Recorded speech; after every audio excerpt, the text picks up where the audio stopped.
So all these tests and all these things that are going on, how much of that is actually covered by insurance? At first, I had a lot of insurance because of my pregnancy. So being pregnant, it covered things. Once Josiah, my next baby, was 2 months old, insurance changed, and before they would cover me till he was like 1 year old. And it changed to 2 months, and it stopped all of a sudden covering stuff. Several emergency room visits that ended up, if you put all the different things with emergency room visits, probably close to $20,000 for that. But they break it up. Now you have a physician's bill, a radiology bill, you have a hospital bill. Explain what it is that you have to do in order to try to treat the symptoms that are going along with Lyme's and what kind of financial burden that is. Well, one is having the helpers, because after I had Josiah, I was really bad. Josiah was a surprise pregnancy, and it was at a hard time because we were finding different treatments that would be helpful, because like I said, if it goes intracellular, antibiotics don't work. Right. I have at least had Lyme for those like 3 years from that tick bite, but off of research and learning, it sounds like I had Lyme since I was a child. So I definitely, either way, would have been. I remember you as a kid. We'd go out and run, and I couldn't get you to stay with me, and I always thought that you were just copping out. Turns out you had Lyme disease the entire time. Yeah. Yeah. And that you have all these things when you don't know, and when people don't know, and oh, you're just out of shape. Oh, you need whatever, exercise. I had things from way back since I was little, and I didn't realize they were wrong. I've had all muscle pain since I was little. It's the invisible disease. It's invisible. So you have to have helpers now. Yeah, so what do the helpers do? They be mommy. They brush hair, they braid hair, they wash laundry, they sweep, they mop, they clean toilets, they do the cooking, they do the dishes, which the older girls, they help with all that too. In order to find an affordable person to do that, because, that can get expensive real quick to have an in-house housekeeper. Yeah. So we have teenagers doing it. That only do it for $50 a day, which isn't that much, but they'd be doing the same thing at home, so they're getting paid something and doing something a little different. But it adds up. It's at least $1,000 a month, and sometimes it's more because I have to have somebody take me to the doctor and keep half the kids or all the kids, and it adds up that way too. I have seen the slew of supplements that you have to take. You've got a box that's about like this, and you take multiples of those things every day. Yeah, and actually that's my short list. I used to take about $2,000 worth of supplements a month. Wow. And when I was $2,000 worth of supplements. It would vary, be a little less or a little more around there. $3,000. We got $2,000 of supplements, $1,000 for help. It's $3,000 right off the bat. Yeah. Okay. Now I did drop some of the supplements because they were blood thinners. So when I was getting close to delivery, I dropped them. And then after I had the baby, had Josiah, I was really bad. I was complete bed rest. And I did hemorrhage a little bit with him, but not as bad as the first time. And things changed there. So some supplements that used to be important then, well, now pain supplements, they're not as important as just trying to rebuild and do. So they kind of changed, and some of those supplements I probably ought to be on, and it's just like, you get tired of spending all this money and you don't have the money to spend, and also you get tired of taking. So the box that you see is nothing. Well, all right, so am I right in thinking that the reason why you're taking all these supplements is because since Lyme's has become intracellular inside of you, there's really not medications to be able to take, period? Correct. There are particularly since you were also about to give birth at this point in time, but I mean, you're still taking about that amount now, right?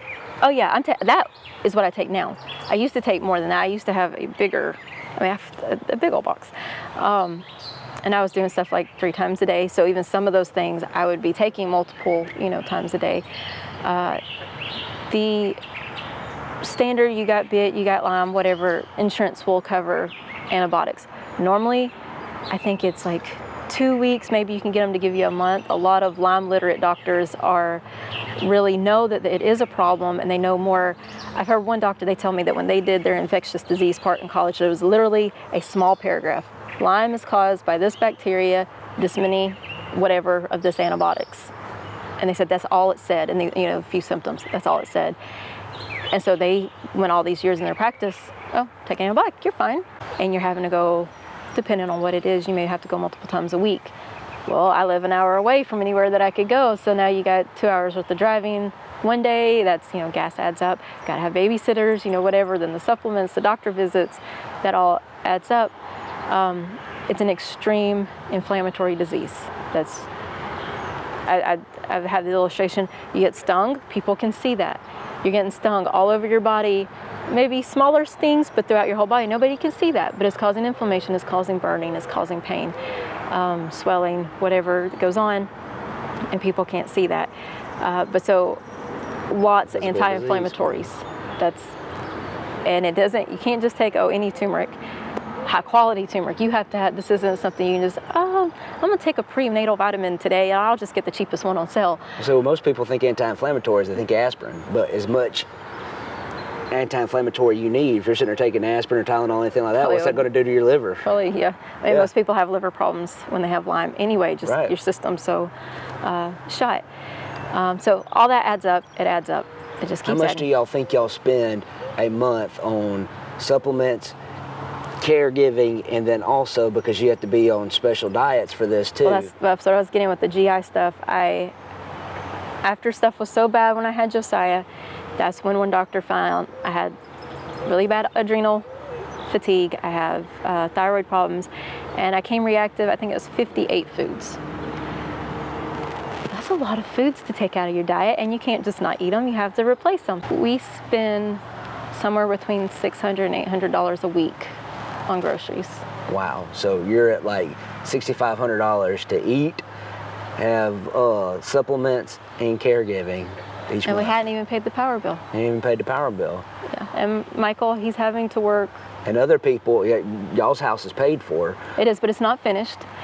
But other people would have a house payment on top of that, have insurance, have taxes, they may have a car payment. Y'all don't have all that. Yeah, so we this do is have things the other insurance. people may have that are facing Lyme's as well. I was sitting over here trying to do math in my head while you're sitting there. All right, if to eat, to buy your supplements, and to pay for health, and y'all are thrifty. $6,500 a month.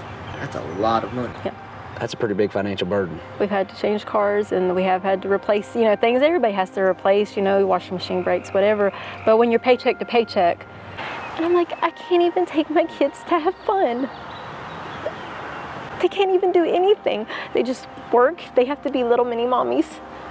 And I can't do anything to give that back. I can't even read them a book.